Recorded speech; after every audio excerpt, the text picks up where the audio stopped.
There's always the question hanging when you have in blends, white or red, too many cultivars, and you wonder, is the wine an expression of the terroir, or is the wine just reflecting the different cultivars? Some people will tell you that the terroir is best expressed through a single cultivar that's supposed to act like a sponge, and the winemaker has very little to do into the blending to make something. However, the freshness of Sijnn Red 2018, which is a blend of Syrah, for more than half of it, Trincadeira, which is the Portuguese cultivar, Cabernet Sauvignon, Mauve Red, which is as well known as Mataro, and 7% of Touriga Nacional. Portuguese grapes, Bordeaux grapes, Rhone grapes, all that in the terroir of Malgas, made up by a super team, very inspired. What do you have in your glass for this Sijnn Red 2018 Malgas wine of origin, Kathy? Probably one of the most complicated wines that you've put on the table, and I'm not going to answer the question, is a single variety expressing terroir better than a blend, because that would take far too long.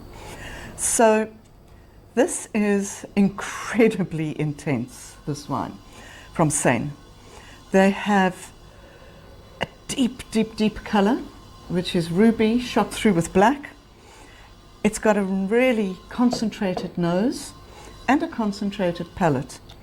And when I say concentrated palate, it's not heavy, it's not alcoholic, it's just great fruit concentration. So let's go back to the nose a bit.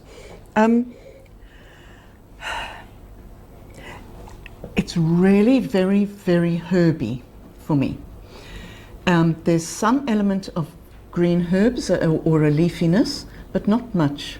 What I'm getting more is crushed herbs like marjoram when they've been dried, oregano when it's been dried, and then mixed up to make almost a potpourri of dried herbs.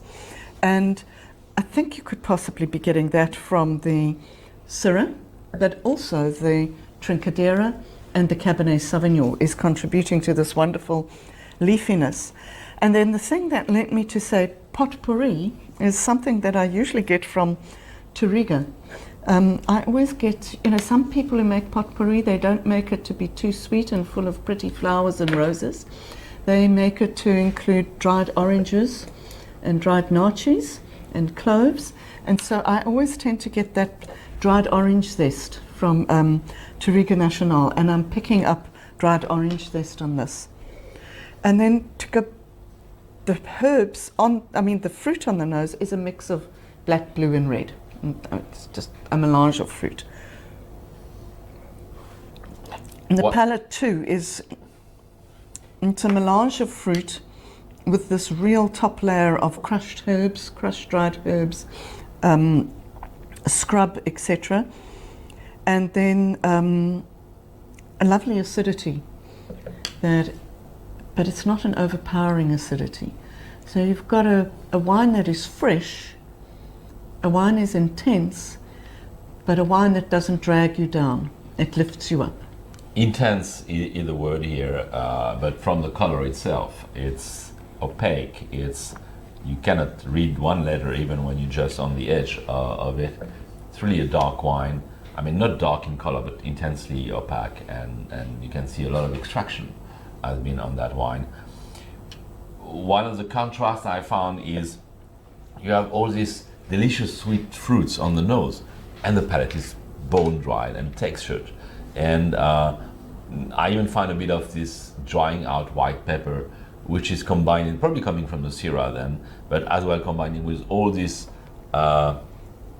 herby. And I agree, when herb, it doesn't mean green vegetal, it's more the dried, complex herb de Provence, dried fimose.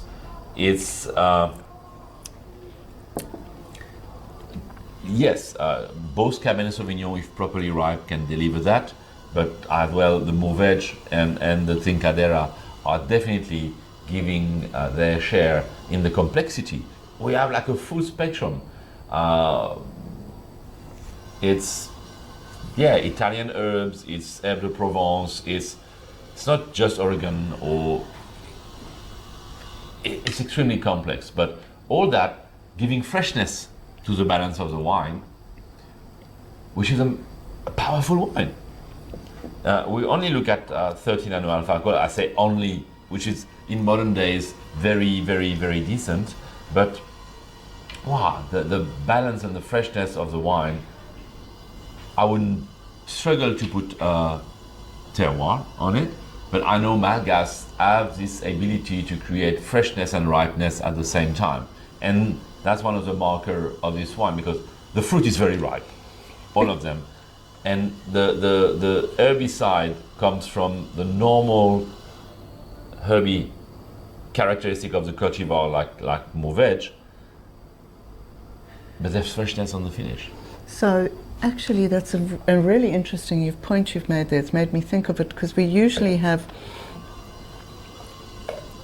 warm and warming influences and cool and cooling influences, and then we get almost the change in fruit character when you go from warm to cool, because you want to retain acidity. But in Malgas, what Sijnn has that gives them particularly an edge or a uniqueness is that they can get the warm fruit, the really ripe fruit, without having to have the cooling influence. So what I'm trying to say is that they're so lucky, I think, with their terroir, that they're able to retain freshness without having that ultra cool wind blowing through the vineyards, or the ultra high elevation. Clearly, the wine hasn't been harvested before maturity. It's the grapes have been picked at perfect maturity. The fruits are not overripe; they're just intense. So, Sijnn Red, 2018, Malgas, wine of origin, Syrah, Trincadera, Cabernet Sauvignon, Mourvedre, and Touriga Nacional. Potpourri, extremely elegant and enjoyable, but so powerful. Thanks, Kathy.